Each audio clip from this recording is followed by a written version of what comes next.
Hi అండి. Welcome to AP world channel. ఈరోజైతే మేము హైదరాబాద్ బయలుదేరి వెళ్తున్నామండి. ఎక్కడికన్నా వెళ్ళేటప్పుడు మనసులో దేవుణ్ణి ప్రార్థన చేసుకొని వెళ్తాం కదండి. మేము కూడా దేవుణ్ణి తలుచుకొని బయలుదేరామన్నమాట. క్షేమంగా వెళ్ళాలని. తర్వాత ఇది వచ్చేసి నంద్యాల రైల్వే స్టేషన్ అన్నమాట. ఎంట్రన్స్ గేట్లో ఏదో వర్క్ జరుగుతున్నట్టుంది. అందుకే చుట్టూ తిరిగేసుకొని పోతున్నాము.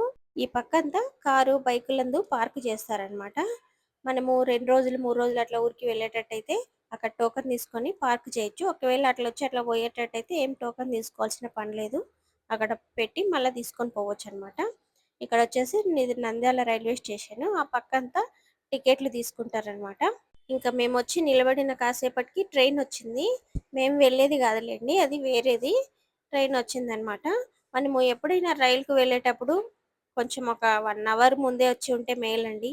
ఒక్కొక్కసారి ఫస్ట్ ప్లాట్‌ఫారం మీదికి రావాల్సిన ట్రైను సెకండ్ ప్లాట్‌ఫారం మీదికి రావడం అట్లాంటివి జరుగుతా ఉంటాయనమాట. మనం ముందే ఉన్నట్లయితే మనం అక్కడే ఉండి గమనించుకుంటూ ఉంటాం కాబట్టి కొంచెం ఈజీగానే ఉంటది. మేము వెళ్ళే ట్రైను 1 అవర్ లేట్ అంట. ఎట్లా మేము ముందుగానే వచ్చినాం కదండీ! మాకేం టెన్షన్ లేదు. అదెప్పుడన్నా రాని అని మాత్రం సరదాగానే ఉన్నామనమాట. సరదాగా మాట్లాడుకుంటూ ఉండేసరికి ఆ 1 అవర్ గూడా గడిచిపోయిందండి. మేమెక్కాల్సిన ట్రైను రానే వచ్చేసింది. ఈ ట్రైనేనండి మేమెక్కాల్సినది. తర్వాత ట్రైనొచ్చేటప్పుడు ఎప్పటికైనా దూరంగానే నిలబడుకోండి. ట్రైన్ ఆగినాక మాత్రమే ఎక్కండి. ఇవందరికీ తెలుసు. కానీ చెప్తున్నాను నేను. తర్వాత ట్రైనొచ్చి ఏ ప్లేస్‌లో నిలబడుతుందనేది మనకి ముందే నంబర్‌లు రిలీజ్ చేస్తారండి. పైన బోర్డ్ ఉంటది గదా! లైట్లందు వెలుగుతా ఉంటే ఆ బోర్డులో మన నంబర్‌లొస్తాయన్నమాట. S1, S2, S3 అట్లా. దాన్లని బట్టి మనము ట్రైనొచ్చే ముందే ఆడ నిలబడితే ట్రైన్ ఎగ్జాక్ట్‌గా కొంచెం అటో ఇటో నిలబడతది. మనం ఈజీగా ఎక్కగలుగుతామనమాట.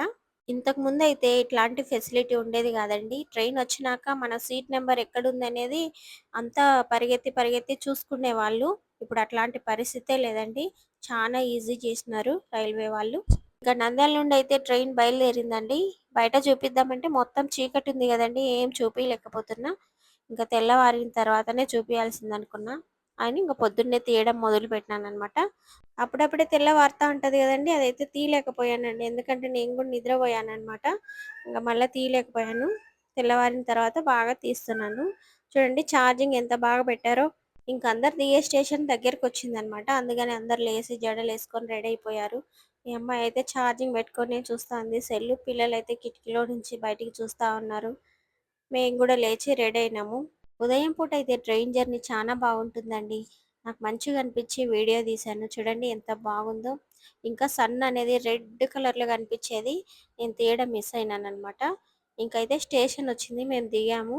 ఇది కాచిగూడ రైల్వే స్టేషన్ అనమాట. ఇక్కడ ఏటీఎం మిషన్‌లు, స్కానరు చూడండి గోడల మీద మంచి మంచి పెయింటింగ్‌లు ఏశారు. బాగుంది స్టేషను. ఇంక ఇదొచ్చేసి రైల్వే స్టేషన్ బయటనమాట. చూడండి ఎట్లుందో రైల్వే స్టేషను. ఇంకా క్యాబ్ వాళ్ళు, ఆటో వాళ్ళు వీళ్ళంతా ఇక్కడ నిలబడినారనమాట. ఎవరన్నా వచ్చి ఎక్కుతారేమోనని. ఇంకా చూడ్డానికైతే స్టేషన్ చానా విశాలంగా అనిపిచ్చింది నాకు. చానా బాగా అనిపిచ్చింది. ఇంకా మేము ఇంటికొచ్చి కొంచెం ఫ్రెష్ అప్ అయ్యి బయట నుంచి టిఫిన్ తీసుకొనొచ్చి తిన్నామనమాట. ఇదొచ్చేసి మసాలా దోస అంట. చూడండి పచ్చడంతా వెరైటీగా ప్యాక్ చేశారండి. మనకెళ్ళి ఇట్లా చేయరు గదా! తర్వాతొచ్చేసి ఇది ఉప్మా పెసరట్టంట. పచ్చళ్ళు మాత్రము మసాలా దోసకు దీనికి సేమ్ ఇచ్చారనమాట. ఇంకా మనం గూడా ఒకసారి ట్రై చేయాలండి ఇంట్లో ఉప్మా పెసరట్టు నంద్యాలకొచ్చిన తర్వాత. ఇంక మధ్యాహ్నానికైతే నేను ఇంట్లో రైస్ వండి మటన్ కర్రీ చేశాను. ఇంక ఇదే నైట్‌కి గూడా ఉంటదనమాట.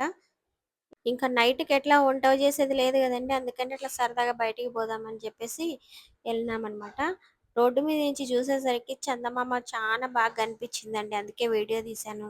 అట్లా సరదాగా సాయంత్రం పూట పానీపూరి తింటున్నామనమాట. ఇంకా ఇదండి మా జర్నీ వీడియో. మీకు నచ్చినట్లయితే లైక్, షేర్ అండ్ సబ్స్క్రైబ్ చేసుకోండి. ఉంటానండి.